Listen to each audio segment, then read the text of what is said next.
Okay, I think we're live. Hi, everyone. This is Professor Rosalind Francis, and welcome to our discussion today. I have with me Dr. Heidi Marshall, and she is going to lead us through a literary plot discussion to help you in your classes as you're studying literature and understanding how stories develop and why they work and why they connect with us. Yeah, welcome to our discussion on plot. So there are this is a 20 to 30 minute discussion, and we could discuss this for hours. So we're going to give you a little brief introduction to plot, is what I would like to call this. So the first thing I want to say is, we're taught plot, I'm sure you remember in middle school, and you learned about the plot chart, and you had the curve and the hill, and the climax is at the top of the hill, and many of us learned that in elementary school, and then a little bit in middle school and high school, etc. So the first thing that I like to establish with my students is that is one theory for examining plot, and it's a great theory for examining plot, and we'll go into that in a few minutes. However, art, and I teach it as an art appreciation course. You know, all my lit classes are art appreciation courses, and we're just looking at how each artist has taken plot and transformed it and changed it and made it different things. And so some scholars have said, you know, plot isn't a hill, it's a mountain range. And there are really sharp climaxes, you know, very many sharp climaxes kind of looking like a mountain range, if you will. And then some theorists have said, no, plot is a snake. And it's little tiny climaxes, little tiny hills, you know, and so it's not one big climax. The story has lots of little climaxes.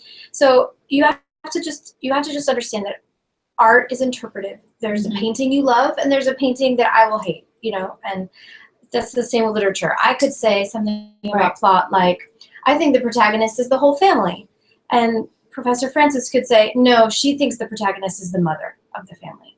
And so that will drastically change our interpretation of the plot. So just like you walk into a museum and you like different pieces and they speak to you in different ways, whether it's a sculpture or a painting or a dance or a song, that way. So before we start talking about plot, I want everybody to understand that it's interpretive. So the way that I'm interpreting the plot may not be the way you interpret the plot. And I would also add, if we disagree, that's a good thing, because that means that it's kind of exciting and the plot is a little complex. So if there are multiple interpretations of the plot, it's a good plot. You know, if we all agree, it's super easy that this is the plot. It's not engaging. It's probably a romantic comedy movie or a cops and robbers kind of movie, you know, or something like a Disney movie. So, you know, those are the easier plots because there is no discussion, there is no debate, and, you know, different and multiple interpretations of the plot. So that's my, you know, caveat to discussing plot, is that it's interpretive, and it's literature's an art like any other, and artists experiment and play with plot and change it up all the time. I like that you set the stage for letting the people listening today know that, I mean, it's not that simple. You know, start here, go up, climax, down, done. Like, open it up a little bit more. And I'm going to show you some formulaic, stereotypical plots, and I'm going to do that through film. So we'll look at the formula, and we'll look at the hill that you guys learned in middle school. And, you know, but I want you to understand that lots of artists, writers change that up and experiment and have different interpretations of it. So, and then along the way, we're going to learn some literary terms. So that hopefully are a review for many of you or new terms for many of you. Do you want to start with the terms chart? Let's just look at the terms sheet. This is what will be a file for you with this video. So let me share this with them. You can go and start talking. So these are just the basic terms on the plot chart that I will go over when we look at the plot chart. But I wanted to type that out for everyone so that they just had a list with the definition. So these are the basic points on a plot chart. See it. Yeah, okay, good. So we'll go over these, you know, and there are a few terms, you know, at the bottom about different types of characters, and so we'll go over that as well. So just know that you have this that formally defines all of those terms. Great. Okay? There aren't very many. I think I went down to. That's it. Yep. So we'll go over. We'll go over these 13 terms as we look at each of the elements of the plot. So then, if you would pull up the blank plot chart. Make sure Sample. Okay, let me make sure before I start talking that it's gonna pull up. Let me close this. Oop. 1 second, everyone, while we pull up the next one for you.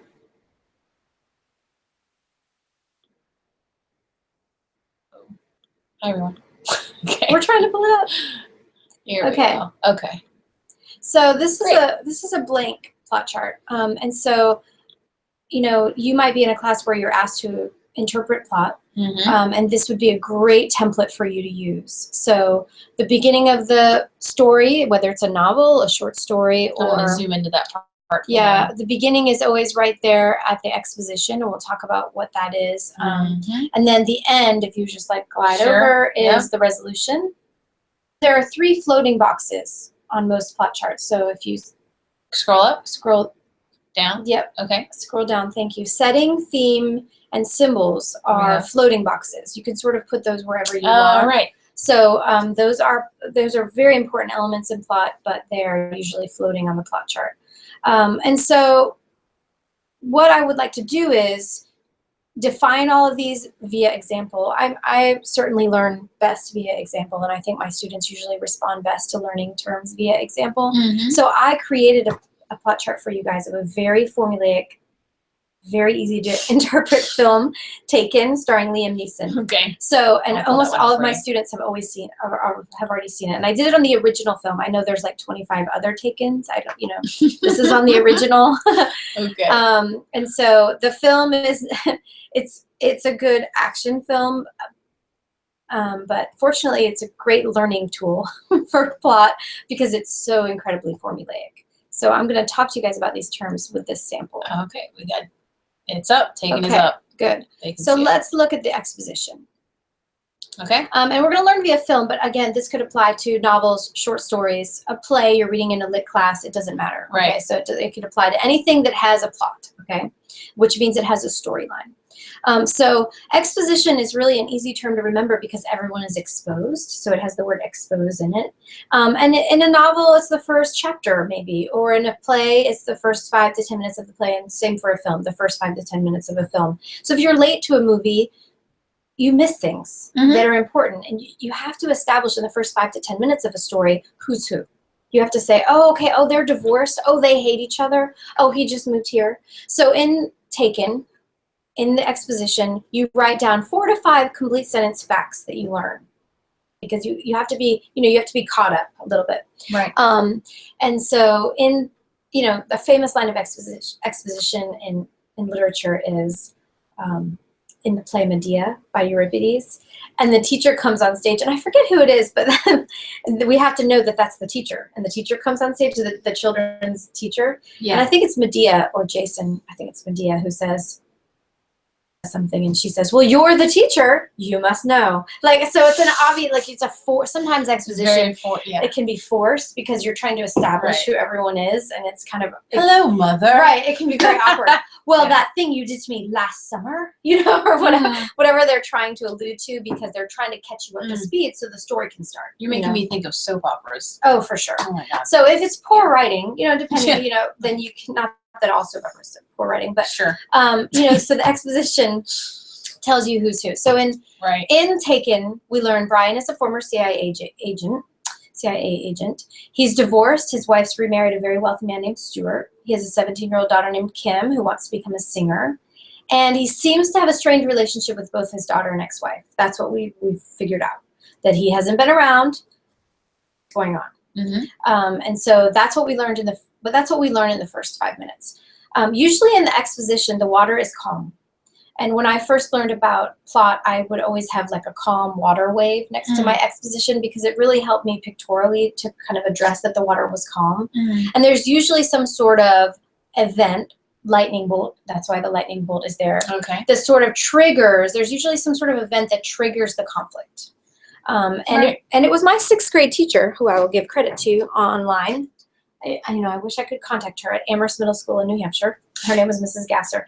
And she was the one who said, the conflict should be a question, and you should answer it in your climax.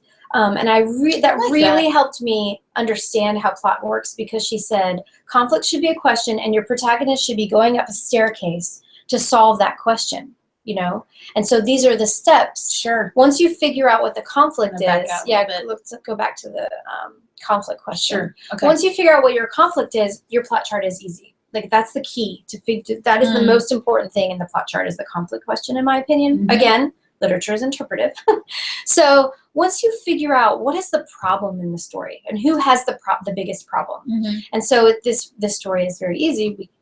There aren't very many. I don't think many of you would disagree with me that it is, will Brian be able to rescue his daughter? So you can apply this to anything. In a guy gets girl movie, it's will guy get girl? Right. You know, will girl get guy? If it's an internal conflict, it's something like, will Jessica get over her parents' divorce? You know, or something like that. So the conflict, you know, will the family be able to get over whatever it is? And so you have to figure out who has the problem and what is the problem. So I always kind of leave it with my students. I use the word will, blank space for protagonist's name, be able to what? So, and that's, you'll see that in the blank one, in the blank template.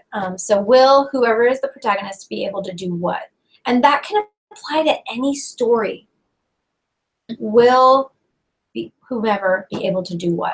Right. And then these are the steps in the rising action that he or she takes to solving his or her problem. And these are, you know, think about it like scenes. Oftentimes they're different. I will. They're different scenes, okay?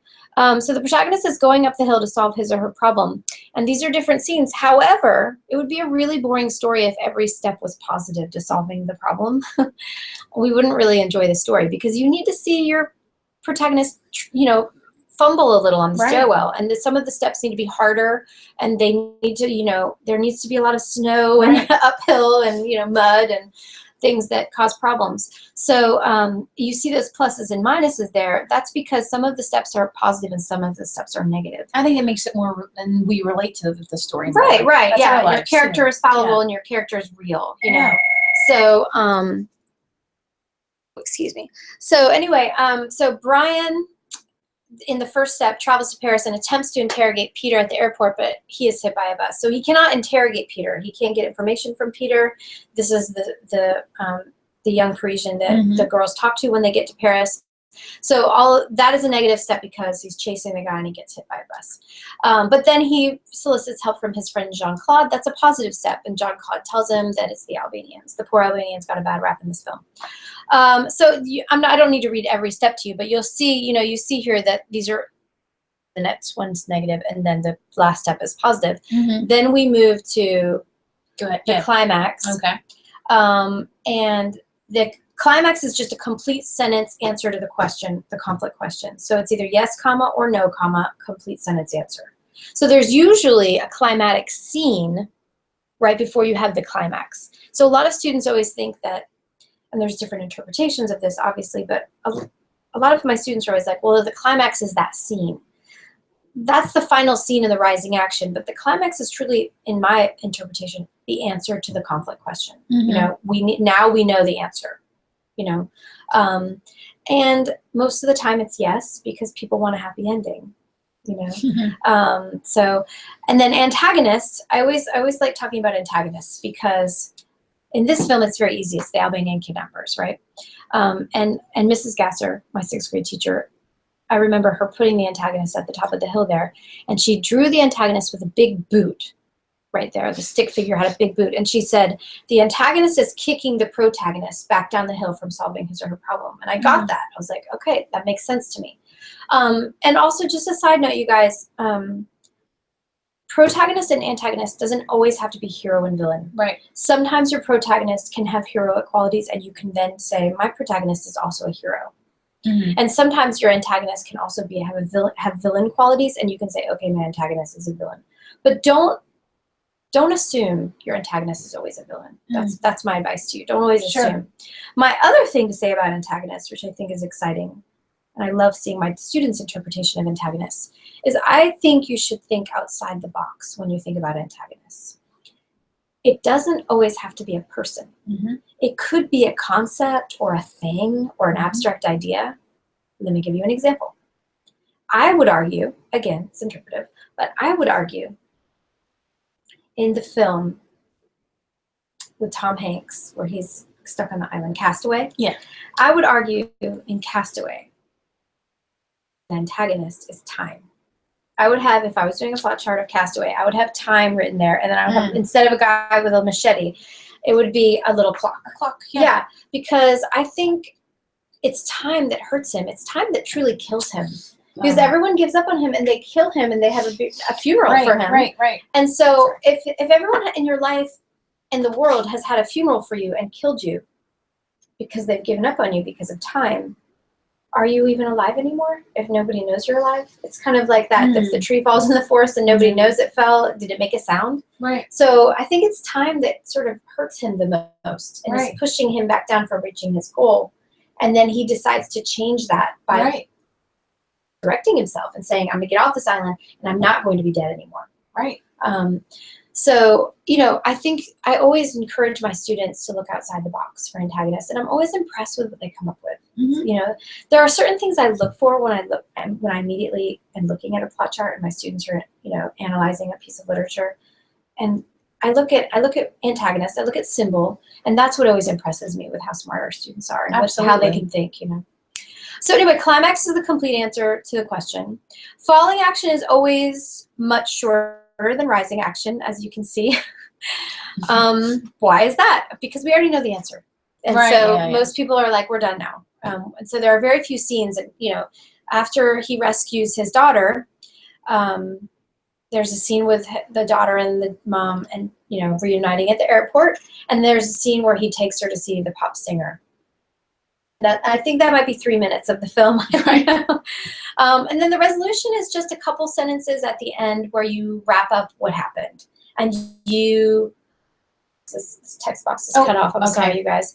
No, I think there's just a typo. Gotcha. But the resolution is just wrapping up the end of the story and saying, you know, this is what happened in the end. And you can even make a speculation about the future. So this one says, perhaps he and his, I think the sentence is, he and his wife get back together one day, which I think happens in the other Taken films. So, I don't know. How many are there now? I don't know. I said 25, but I was kidding. Okay. So anyway, and then the floating boxes at the bottom are setting as many settings as possible. You know, be as specific as you can. If it's a fantasy movie or a fantasy novel, or depending on the genre, or sci-fi or whatever, your setting might be like, it might be a volcano. Where does it take place? And so, you know, it might be the inside of a dragon. I don't, you know. I really like that you have cell phone as a symbol, because some students wouldn't think about, the actual cell phone. So what I do with symbols is I tell my students to make a list of at least 10 palpable concrete objects in a story. So whether we're reading a play, whether we're reading a novel, whether we're watching a film. Right. And I say, I want you to make a list of 10 concrete, palpable objects. Don't think about anything about them. Just, I want you to tell me 10 concrete objects that were in the film. So it could be like the character's jacket, or the puppy, or even the sort of more animated, but or the door, or the cell phone. Just make a list of 10 objects that you see in the film, and maybe that you regularly see. They come up a couple times, you know, and then we'll talk about what they symbolize, illustrate, or represent. But I ask students to make the list on a little index card, and I give them index cards, and I say, listen, make a list while you're reading or watching the film or whatever. But symbols is that a lot of students just want to say, that flag symbolized freedom. You know, that knife symbolized danger. You know, and so I think one of the pitfalls is that students want to just do one-word answers. And so it's very important when you're talking about symbols to explain your symbol. Yes. So it's very important. So if you look at these two, the object listed was the cell phone. And then you have to then have something that it symbolizes that's abstract. So the cell phone symbolizes Brian's power and connection to his daughter despite her abduction. That's a very specific description. Right. It's and it explains it. So you can, this is the palpable versus the non-palpable. Yeah. You can touch a cell phone. You cannot touch power. So you have to understand that. When I'm talking to my students about it, I always say there has to be something concrete and something abstract. So then look at the next one. The house with the red door symbolizes evil and foreshadows the bloodshed to occur later in the film. You can touch a door, you cannot touch evil. Right. So the concrete versus the abstract. And you have to explain it, you know. So it's, and symbols, again, that's the opportunity for students to really do some critical thinking. Absolutely. And really dive into a story and maybe see something. I love when they've seen a symbol and they've looked at an object in a way I've never thought about, you know. I love I'm like, that wow, happens too. yes, I'm so impressed. So I love symbols, and I think that there's, so, you know, I often do more than just these two. I sometimes just, I actually make them list out 10, and then what do they possibly symbolize? Again, it's interpretive. It's really exciting sometimes when students have the same object, and so they all say the knife, but then they have 5 different interpretations of it, you know? That's the best. Yeah. So anyway, so that's symbolism. And then themes are very different than motifs. In literature, literary themes are the life lesson, the moral to the story, explaining what you're learning. So it's, you know, with a very simple formulaic piece of literature such as Taken, it was difficult for me to think, what is this film teaching me? However, I thought you got something. You have to remember that I use this as a model to teach my students, and then I have them read a more difficult, complex piece of literature, like Death of a Salesman or A Raisin in the Sun, or you know, something like that. Absolutely. So the themes that I came up with for Taken are information about yourself, especially your living arrangements, because as soon as they get to Paris, they're like, we live alone, and we're in an apartment by ourselves. And then to value parent-child relationships, because you know he's trying to have a better relationship with his daughter. So that overall, if we could just look at the whole thing, Jocelyn, sure. That overall is a nice example of, you know, a very formulaic piece of literature. But you can take this template and you can modify it as you see fit based on the piece of literature you're reading. So what if your piece of literature is experimental and maybe it has, you know, like maybe not linear, right? Yeah, maybe it's like has like, you know, 3 different climax options, and maybe it has 3 different falling actions. So remember, it's an art, and that it could look like a mountain range. It could look like a snake. Lots of pieces of literature that are more complex have a main plot chart and a minor plot chart. So there's the main thing that's going on with the main characters, but there's also a small problem with the other characters. You know who did that best? Shakespeare. Oh, so brilliant. Shakespeare had always what was going on with the nobles and the upper class, and especially in his comedies, there was always a smaller plot chart happening with the servant class. So and you know, like in Twelfth Night, it's hysterical that the jokes they're playing on each other, and so there's the minor plot chart happening while the major plot chart is happening, and that was based on class and a totally different set of people home, which is kind of fascinating. So in other more complex pieces of literature, that minor and major. You made me think of Downton Abbey. I'm sure that there are all sorts of. And so we don't have to go over, but I just want to have in the files for this video, if you could just pull up, I have a sample of The Color Purple. All right, let me pull that one up for you. Just for a second. Yeah. Stop. Application. Blank. There's Color Purple. Yep. So I included in here a Color Purple one. Okay. This is a student sample, so it's not, I wanted you guys to see a real example of how a student then took that template and said, okay, I'm going to make this. Will Celie be able to escape her life of abuse and neglect? I would argue that a lot of people would say that's the conflict. And then those are the steps she takes to solving that problem. Obviously the pants company is a great symbol. Those pants, the company that she makes at the end. The symbol section. Okay. Yeah, the purple, the color purple, of course, is a huge symbol. So we'll take him. You want to start the? No, I think we don't have to go over all of every single element. This one, I just want to have it in the files with this video. Yeah. But it's very important for you to see how, and then you apply it to a more complex piece of literature. I really like add the color purple to the arrows and the images. And I've told my students this is a plot chart. Nice. You can consider this a piece of art. The aesthetics matter. Yes, absolutely. Yeah, and I think that the student did a great job of it. Good job, Kai. Yeah, and so this was a great application, and almost all of my students really enjoy doing this. So the themes are good, the lessons, the movie reminds you to look inward to find your true self and be who you want to be. That's a great lesson. And then I think those are great themes. Symbols. Absolutely. And then I have another one to share with you that is on Finding Nemo, just so you can see all the different types of applications. You just take any story and apply this template. Okay. Let me pull up Finding Nemo. Good. Where are you, Nemo? I need to find Nemo. Terrible joke. Sorry. Right. All right. Almost up. Okay. Smile while we wait. Okay, so here's Finding Nemo. The student didn't do as much as the student did you could just see that the student, you can see the difference. It's nice for you to see 2 student samples. We got one fish. We got a fish. We got one fish. So aesthetically, but did the student do the assignment? Fine. Sure. And I think that a lot of people would argue, will Marlin be able to find Nemo? And these are the steps Marlin takes. Now, it's interesting that you could do another plot chart for this and do, will Nemo be able to get back with Marlin? Yeah. And then all of the steps Nemo takes in the fish tank. So I think that this is an interesting film because you could have the plot chart of Marlin and the steps he takes with Dory in the ocean, and then Nemo and the steps he takes with the fish in the fish tank at the dentist's office. Absolutely. So it's kind of cool. Or a lot of students combine it in large, more complex plot chart, and your conflict could be, will Marlin and Nemo be able to be reunited? Will Marlin and Nemo be reunited? And will Marlin and Nemo find each other?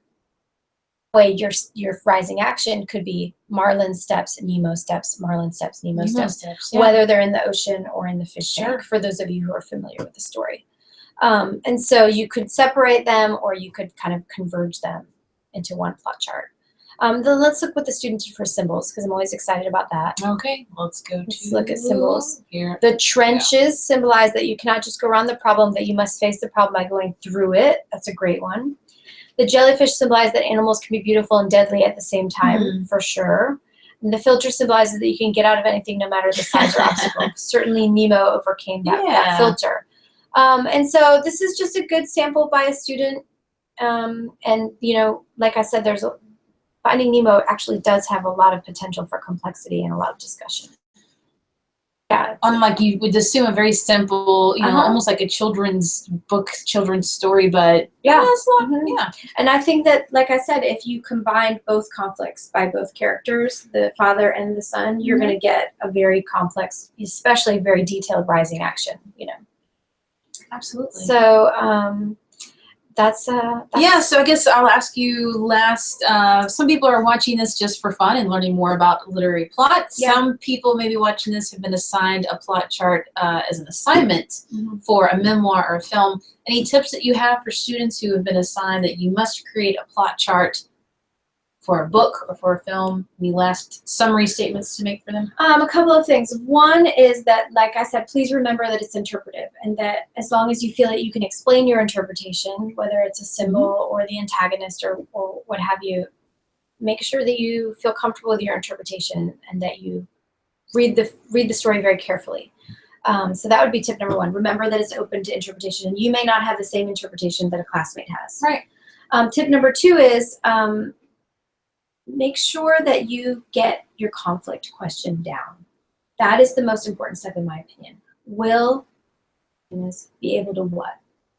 And so once you figure that out, I'm telling you, the rest of the plot chart should feel easy. It's like getting the outline for your paper done, right? And so you have. And those questions is what you had in the plot terms document, right? Yes. Great. So I'll share that.